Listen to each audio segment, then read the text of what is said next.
Boa noite, irmãos. Boa noite. Graça e paz. Estamos mais um domingo, estamos juntos, para podermos meditar na palavra do Senhor. Estamos aí para servir, Então, enquanto estamos vivos, estamos servindo. Estamos vivos. E estamos vivos, Então, enquanto estamos vivos, vamos servir. Servir e adorar.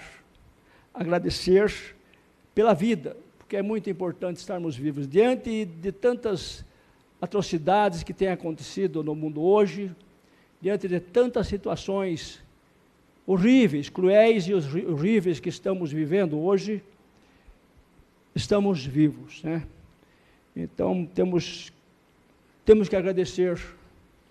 Temos que agradecer e sermos uma bênção neste mundo. Mostrarmos que a vida com Jesus é a esperança. A vida com Cristo é realmente a esperança. Mostrarmos para as pessoas. Tem até uma frase de Santo Agostinho que diz assim: pregue o Evangelho. Se for necessário, use palavras. Então, pregue o Evangelho. Se for necessário, use palavras. Claro que vamos usar palavra também, mas Santo Agostinho estava referindo a testemunhar com a nossa vida. Vivermos uma vida cristã de tal forma que as pessoas possam serem motivadas a cultuar, a louvar, a se entregar, a confessar Jesus como Senhor. Irmãos, eu quero ler um texto Olha, eu posso dizer com segurança, com certeza, que este é um dos textos mais impressionante, maravilhoso da Bíblia. É um texto excepcional. O texto que se encontra em Filipenses, capítulo 2. Eu quero ler do primeiro verso ao 11. Vamos nos colocar em pé, irmãos?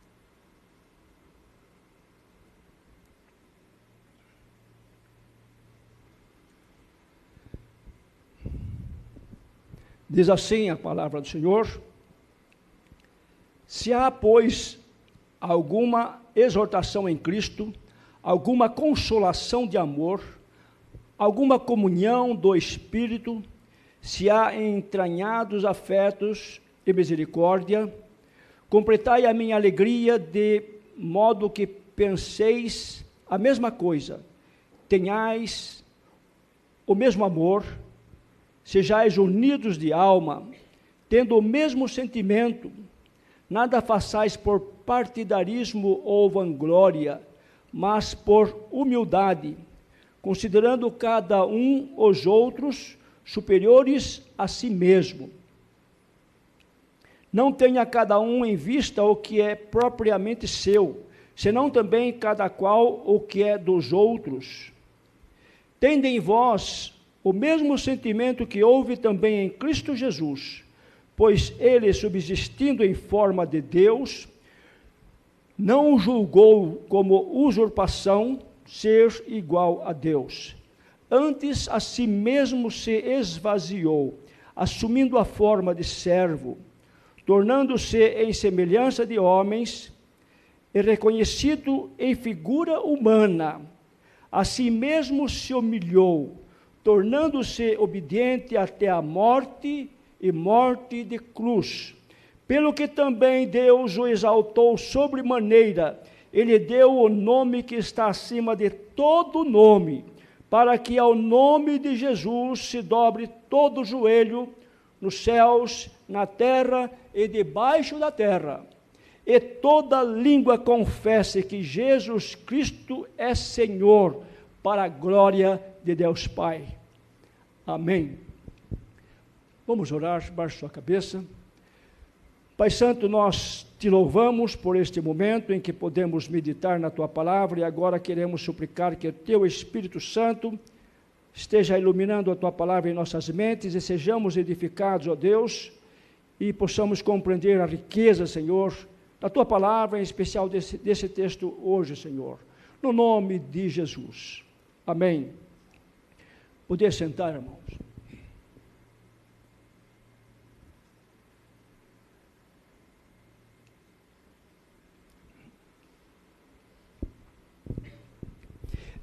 Nós somos privilegiados. Nós somos privilegiados porque nós podemos, através da palavra de Deus, através do Novo Testamento, contemplarmos o que foi e os momentos que foram com os discípulos, Jesus, em seu ministério, e depois da ressurreição. Esse texto aqui, Paulo, quando recebeu a inspiração tão impressionante, tão maravilhosa, eu acho que esse texto ele foi buscar lá no trono de Deus. Foi lá buscar no trono de Deus um texto tão alto, tão sublime deste. E nos dando também um exemplo de vida extraordinário. Então podemos contemplar e ver como era Jesus, como o judaísmo, como a liderança do judaísmo esperavam o Messias, de que forma eles esperavam o Messias. Eles ficaram decepcionados, acharam que seria poderoso, ia vencer o Império Romano, declarar libertação, ia colocar a nação de Israel em liberdade, ia superar todas as dificuldades. Mas surpreendeu, iniciando por a forma de nascimento. Nasceu numa manjedoura, no estábulo, ali num curral. Não havia lugar para Jesus ali nos hotéis da região, estava tudo lotado, porque é uma festa ali, a região do momento do censo, então todos estavam indo para a região do sul, inclusive as pessoas que habitavam na Galileia, estavam todos ali, e não havia lugar para Jesus, e Jesus nasceu e foi colocado numa manjedoura. Manjedoura é um coxo onde o animal se alimenta, é exatamente isto. Depois nós vemos esse personagem fugindo para o Egito, e depois indo para a Galileia e adquirindo a naturalidade de Nazareno, Galileu, uma região desprezada pela região do sul, uma região não muito considerada ou não considerada pelos do sul, pelos judeus. E Jesus, quando nós vemos essa história, quando nós hoje contemplamos essa história, vemos isto, e depois nós vemos o decorrer da história, e chegamos nesse texto, nós percebemos algo extraordinário. Por isso que podemos contemplar o apóstolo João, tanto no primeiro capítulo do seu evangelho, dizer de forma tão impressionante: o verbo estava conosco, o verbo se fez carne, e nós vimos. E na sua primeira carta, no primeiro capítulo, ele fala ali: olha, nós estivemos com ele, nós estávamos com ele, nós o apalpamos, pegamos nele, estávamos com ele. Eles começavam a imaginar: puxa, mas aquele homem, aquele Galileu, embora não sendo Galileu, ele era o Messias. Impressionante. E começa a imaginar o que passava pela mente dos discípulos e então apóstolos. Essa reviravolta dessa situação na história, tendo que agora imaginar como era o Messias, como era o Galileu, e agora no que se tornou após a ressurreição. Irmãos, esse texto nos dá exemplos extraordinários. E Paulo pega exatamente o exemplo de Jesus Cristo, o exemplo de como viveu Jesus como homem. Então Paulo fala dizendo: olha, há algum conforto em Cristo. Ele pega tudo isso só imaginando agora o Deus ressurreto, o Jesus ressurreto, o Deus Todo-Poderoso, e podendo imaginar, agora há um conforto nesse Jesus. Não sabemos se Paulo se aproximou a algum momento de Jesus. O único momento que Saulo aparece é em Atos, quando estava ali no apedrejamento de Estevão, onde os que estavam ali depositaram as suas vestes aos pés de Saulo. Ali é o momento onde entra o personagem Saulo na história, em Atos. Não sabemos quais eram, se ele se encontrou, se ele foi, teve a curiosidade de encontrar com Jesus, de ver Jesus.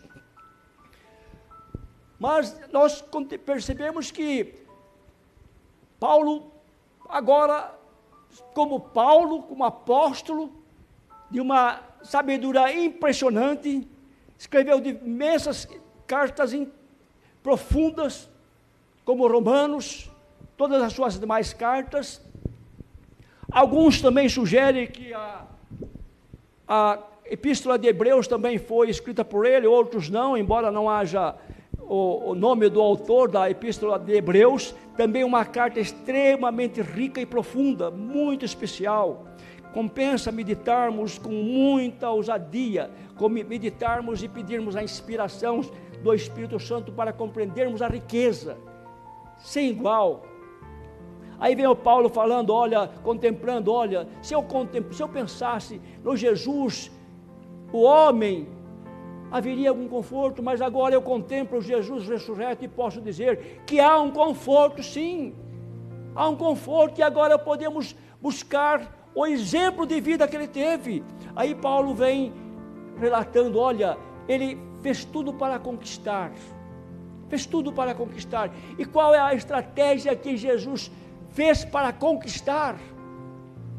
Qual a estratégia que Jesus fez para conquistar aqueles que o acompanharam, aqueles que se tornaram discípulos e depois apóstolos? Eu tenho um amigo no interior, que uma vez eu fui visitá-lo, e ele tinha um sítio, e ali visitando, vendo o seu sítio ali, os seus animais, ele tinha um touro. Ele tinha um touro por nome de Tambor. Era realmente um touro muito bonito. Eu não entendo nada de animal, mas percebi que o touro era muito bonito. Dá para perceber. Muito bonito. Um touro, raça holandesa, enorme, forte. Tinha bandeja de exposição, tinha prêmios de exposições, bandeja de prata, medalhas. Mas o touro era muito bravo. Muito bravo. Não dava para chegar perto desse animal. Quando se aproximando, quando eu via alguém, já começava a bater as patas, jogar terra para trás e bater a cabeça no chão. Um touro furioso. Aí eu pensei, como faz para levar um animal desse em exposição? Tem que ser levado em exposição, para ser apresentado, para ali ser demonstrado sua beleza, para ser premiado. As pessoas que moraram no interior, teve relacionamento com o campo, sabem que como que isso se domina. Existe uma ferramenta, existe uma peça que deixa esse touro manso, extremamente manso, que pode ser puxado por uma criança. Essa peça se chama formiga. Não sei se alguém já ouviu falar disso. Formiga é uma argola que se prende aqui no focinho do boi. É uma argola que se prende aqui no focinho do touro e aqui passa uma... Claro, depois tem que dominar o bicho para colocar essa argola no seu focinho. Dominou essa vez, colocou ali a argola no seu focinho, passa a corda aqui, qualquer pessoa pode puxar, porque fere, machuca. Então fica mansinho, acaba toda a fúria. Eu gosto de imaginar, muitas vezes é assim que conquista um valente touro, violento, bravo. Só para informar para os irmãos, eu me lembro que esse mesmo touro, quando fui uma outra vez visitar-se na casa desse meu amigo, ele tinha vendido o touro para o seu irmão, e até na transação do depósito, de buscar dinheiro e depositar no banco, ele estava trabalhando, Miquel, faz um favor para mim, vai lá. E eu fiz esse favor para ele, e Aí depois de um tempo comentei, e o seu irmão, e o touro? Ah, meu irmão, depois de 15 dias ele matou o touro. Abrindo aspas da história, não está só para curiosidade. Não acreditei. Ele errou numa dose de uma injeção carrapaticida e matou o touro. 15 dias. Mas voltando à questão do touro feroz, dominado. E muitas vezes, irmãos, há pessoas que querem dominar o outro dessa forma, com violência. Como era mais antigamente, né? Dominar a esposa, ou hoje as esposas dominar os esposos de forma mais brava, violenta. E Jesus demonstrou que como que se conquista, como que se conquista alguém. Jesus deu exemplo, ali nos capítulos de João mesmo, ali do verso 13, do capítulo 13, até na oração sacerdotal do capítulo 17, ali Jesus, no momento, quando eles entraram para cear, depois da ceia, Jesus fez algo impressionante, fez algo extraordinário, fez algo que os discípulos não entenderam. Quando Jesus pegou uma vasilha, colocou água e ali abaixou até o chão e começou a lavar os pés dos discípulos. Eles podiam imaginar, hoje podemos imaginar quem era aquele homem. Hoje nós podemos refletir, podemos pensar quem era aquele homem que abaixou até o chão para lavar os pés dos seus discípulos. Era o Verbo, Deus Todo-Poderoso, que se fez carne. Essa postura, essa é a postura do Deus Todo-Poderoso. Aí nós percebemos, puxa, que loucura, irmãos. Que impressionante. E Jesus fez tudo para conquistar, porque todo momento Jesus serviu. Era servir. Ele mesmo disse, eu vim para servir e não para ser servido. E entregar a vida em resgate de muitos. Servir é a estratégia da igreja para conquistar. Servir é a estratégia da igreja para amaciar, para dobrar um coração rude e duro. Servir. Existe um livro, não sei se os irmãos já leram, conhecem, é um livro bem famoso, bem conhecido, O Monge e o Executivo, O Monge e o Executivo, da editora Sextante. Esse livro, ele é indicado em palestras, quando há cursos em gerência, esse livro é indicado para ser lido por gerentes. A referência desse livro é a liderança servidora. Mas esse curso é dado para gerentes de banco, gerentes de empresa. Eu acho curioso. As empresas, os gerentes, os cursos extraordinários estão orientando as pessoas para conquistarem de forma servindo. Porque servir, irmãos, é uma estratégia de conquista impressionante, extraordinária. Nós nunca esquecemos de alguém que nos fez algo muito bom. Nós nunca gostamos de alguém que nos acolheu, nos cuidou de nós. Não esquecemos jamais. Eu me lembro muito bem, uma vez nós fomos passear no interior de Paraná, visitar lá uma igreja,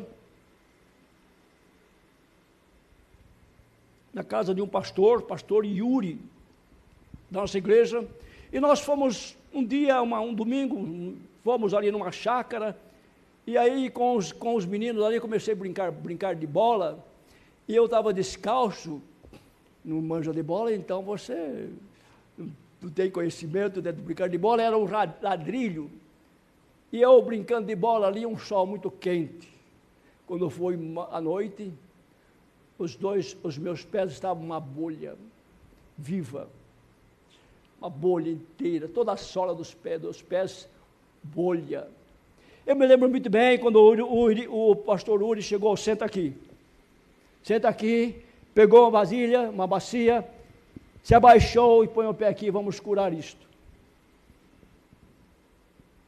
Esse serviço, essa forma que ele fez, jamais eu vou esquecer. Jamais eu vou esquecer. E aí Paulo entra dizendo aqui, exatamente nesse texto, advertindo, tende em vós o mesmo sentimento, tende em vós, tenhamos esse sentimento de Jesus, não de arrogância, não de soberba, achando que somos alguma coisa, que somos importante, mas surpreendermos. Muitas vezes pode ser que seja importante, mas quando vai ver, a pessoa é tão simples. Eu me lembro muito bem de uma fala do reverendo Leontino, quando ele disse que foi visitar uma igreja lá no sertão, lá numa região lá de Goiás. Foi pregar naquela igreja, ali na porta, cumprimentando as pessoas, cumprimentava um, cumprimentava o outro, após o término do culto. E aí, não dava para imaginar quem eram as pessoas, mas depois ele percebeu. Ali havia engenheiros agrônomos, doutores, havia pessoas importantes, estudadas, pessoas que estavam no nosso meio. O interessante é que a igreja, ninguém chama, se tiver 2, 3 doutores no nosso meio, não, doutor irmão, não se usa esse termo, meu doutor irmão, não, somos todos irmãos. Não há o destaque, agora somos todos numa posição em Jesus Cristo. Aí Paulo fala, tende em vós o mesmo sentimento que teve Jesus Cristo, porque é uma forma de conquista, tenha esse sentimento, que as pessoas tenham uma boa memória de nós, aquilo que servimos, aquilo que apoiamos, nunca é esquecido, nunca seremos esquecidos. Aí depois Paulo fala, de que exemplo, como foi isto? Pois ele subsistindo em forma de Deus, não julgou por pretensão ser igual a Deus. Ele esvaziou-se, deixou todo o teu poder. Que poder é este? O poder extraordinário de criar o mundo, como lá está expresso no primeiro evangelho de João. Todas as coisas foram feitas por ele, e sem ele nada do que existe se fez.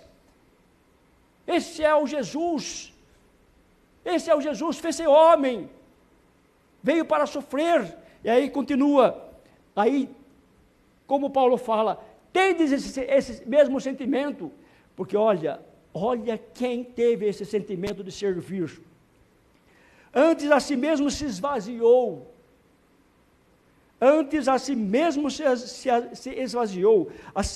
assumindo a forma de servo. Eu gosto sempre de dizer, quem serve, serve, quem não serve, não serve. Ser servo é a conquista. Lavar os pés. Jesus se humilhou? Sim, se humilhou para conquistar. Era uma conquista. Podemos imaginar que coração não ficou quebrantado naquele momento. Só Pedro quis tentar ali, não vai mais lavar meus pés, não. Tornando-se em semelhança de homem, e reconhecido na figura humana, fez-se homem.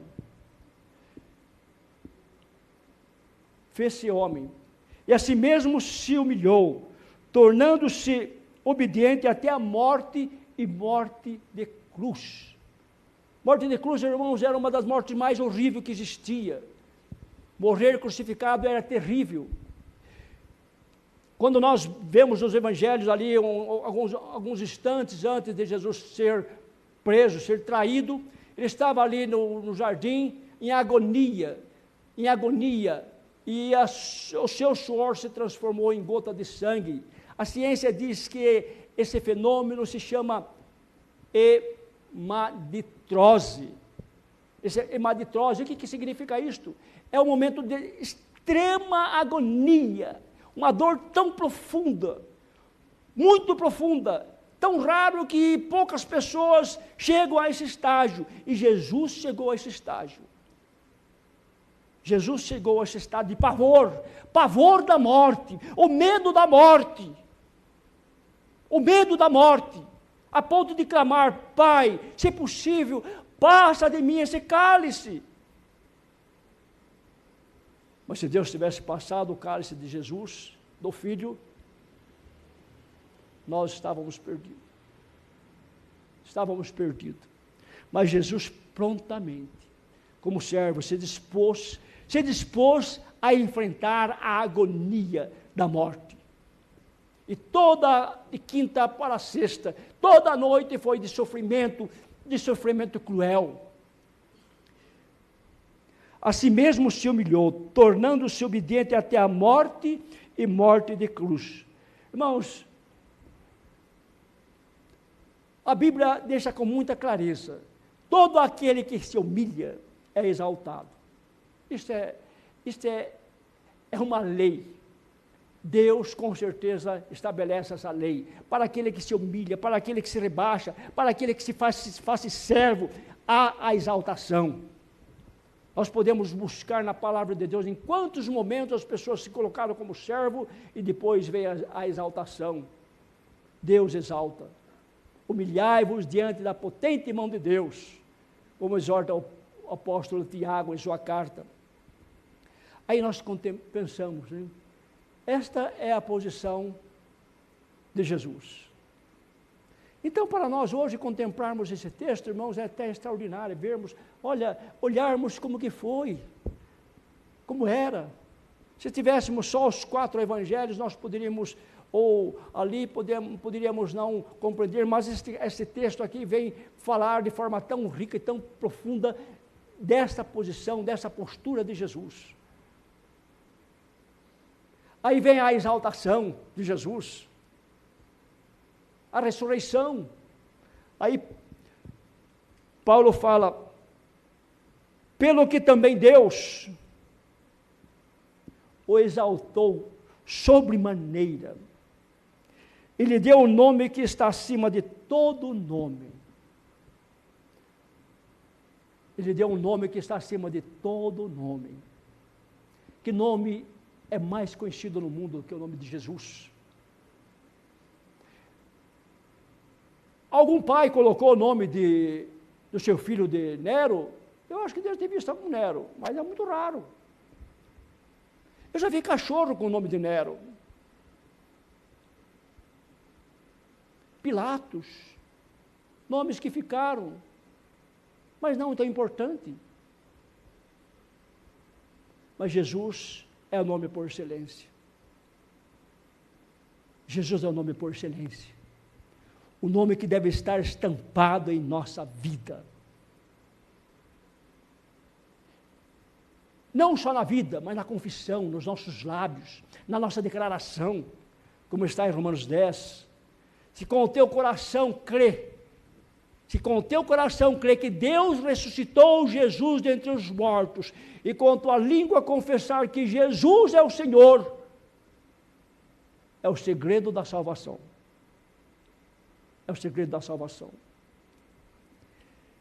Pelo que também Deus o exaltou sobremaneira, Ele deu um nome que está acima de todo nome. Todo nome. Até muitas vezes aqueles que não creem, reverenciam.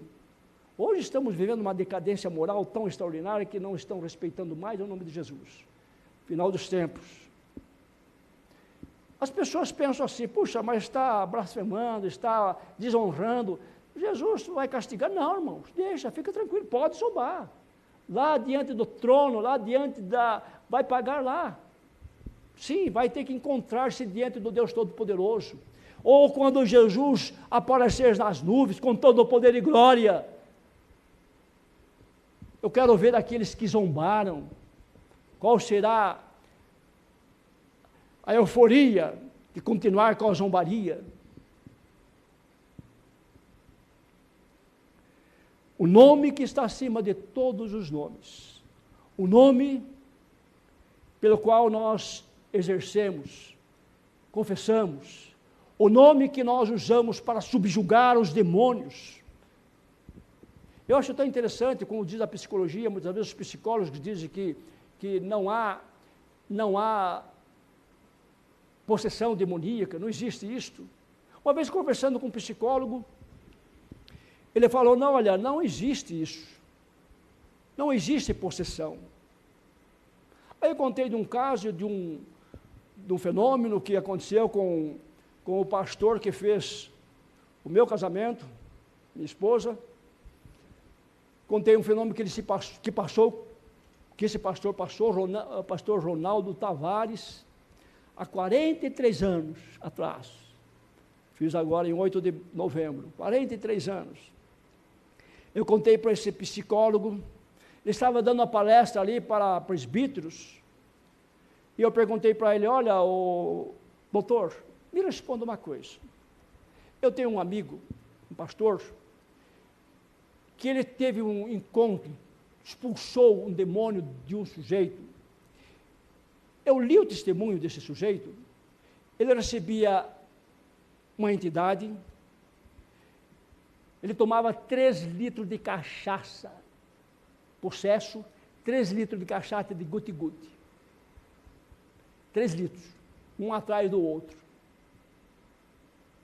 Aí ele fala no seu testemunho, depois que saía a possessão, ele diz assim, olha, eu não tinha nem hálito e nem fogueira, estava normal, sã. Doutor, você pode explicar isso?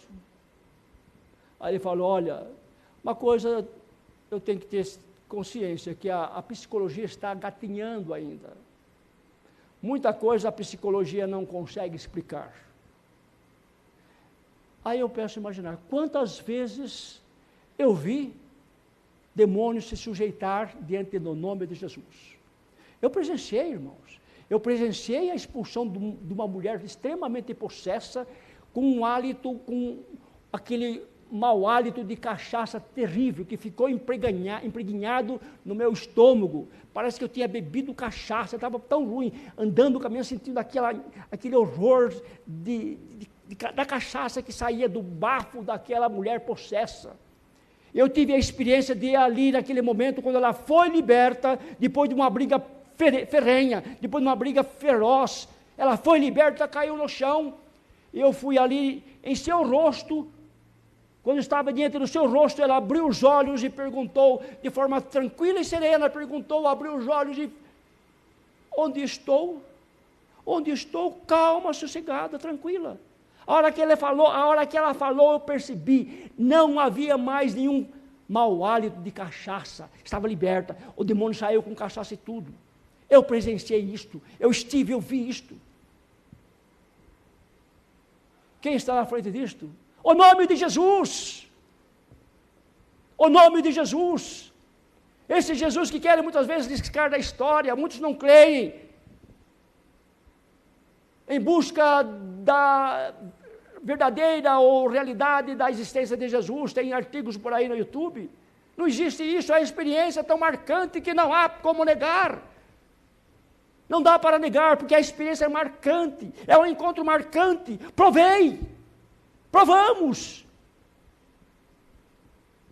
Provamos a ponto de morrer, não há como negar.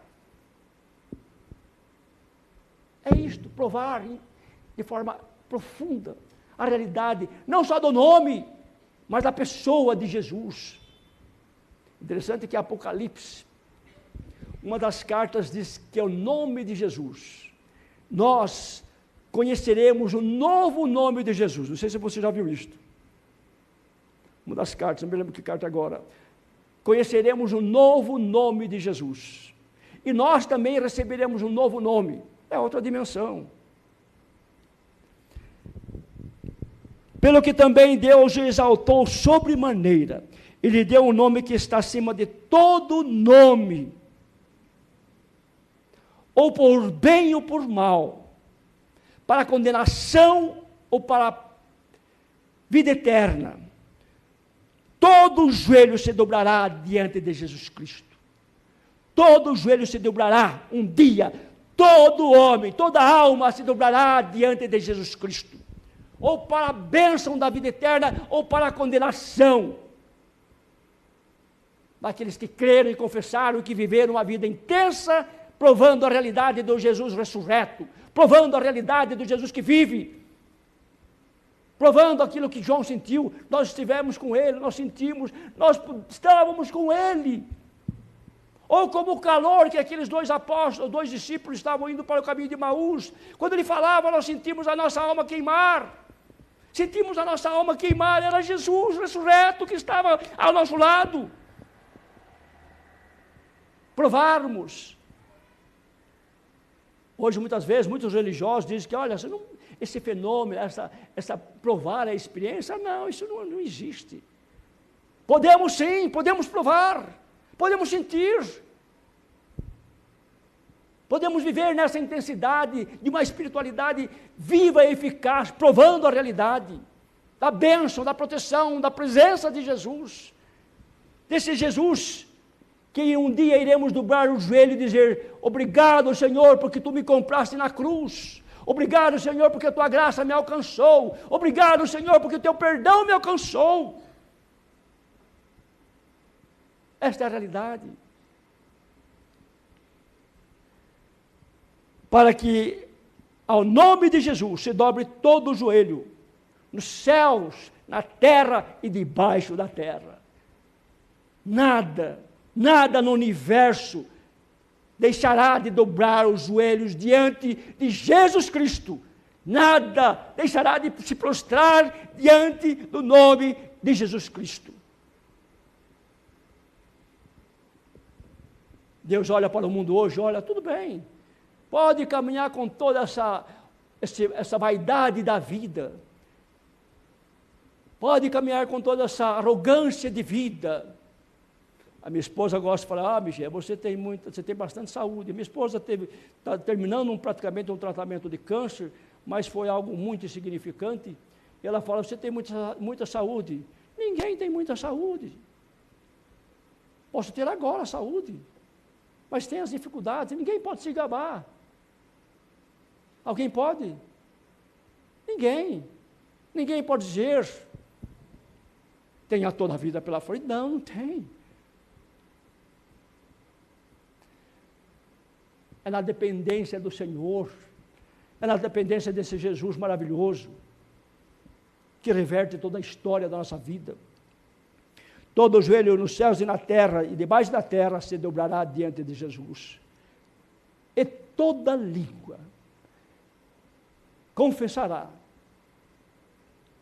que Jesus Cristo é o Senhor, para a glória de Deus Pai. Como diz aqui o verso 11: e toda língua confesse que Jesus Cristo é o Senhor. Irmãos, e a igreja tem esse grande compromisso, levar aquelas pessoas mais rude, difícil, confessar Jesus como Senhor.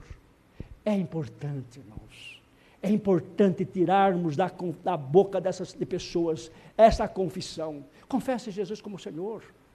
Mas não é simplesmente com uma confissão da boca, mas do coração. Quando diz: olha, Jesus é o Senhor da minha vida, significa que eu não sou mais Senhor de minha vida, estou me anulando, estou dizendo: Senhor, eu sou servo agora, estou sob os teus cuidados.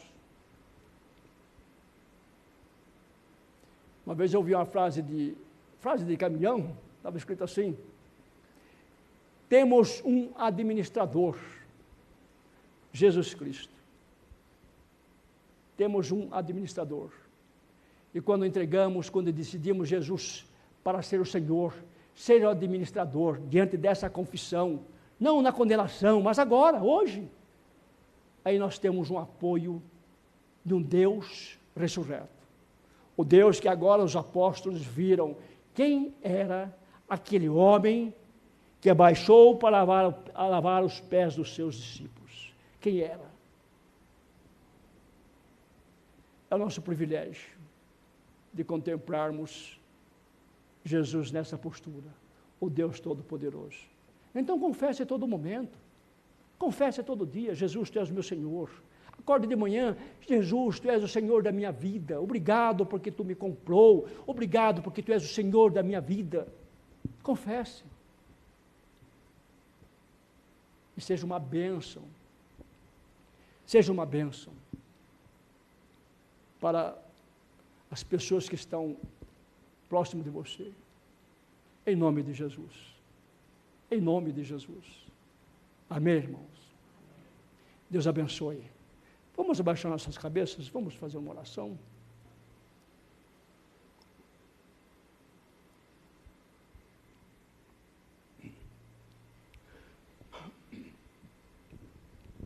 Obrigado, Senhor. Ó Deus, obrigado, Senhor, porque a Tua palavra é rica, Senhor.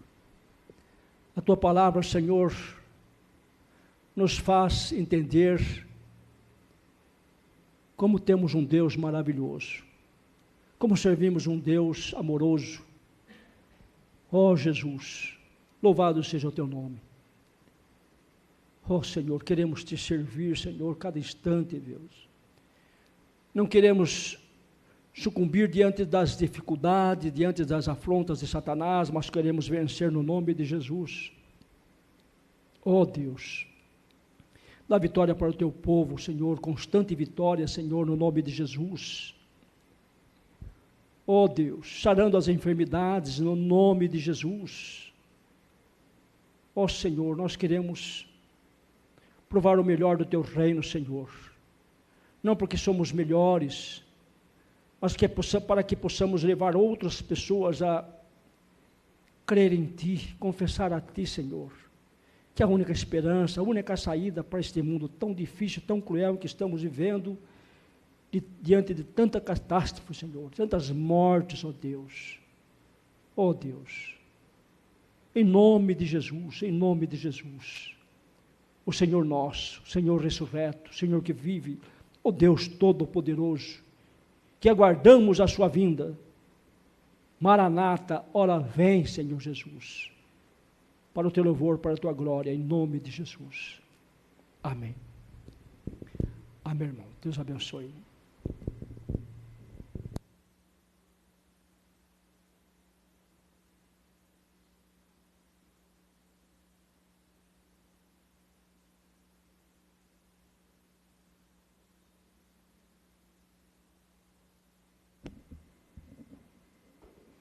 Grupo de louvor, nós agradecemos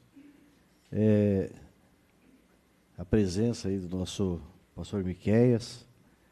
Leva a nossa saudação à esposa, Deus possa estar abençoando. Foi para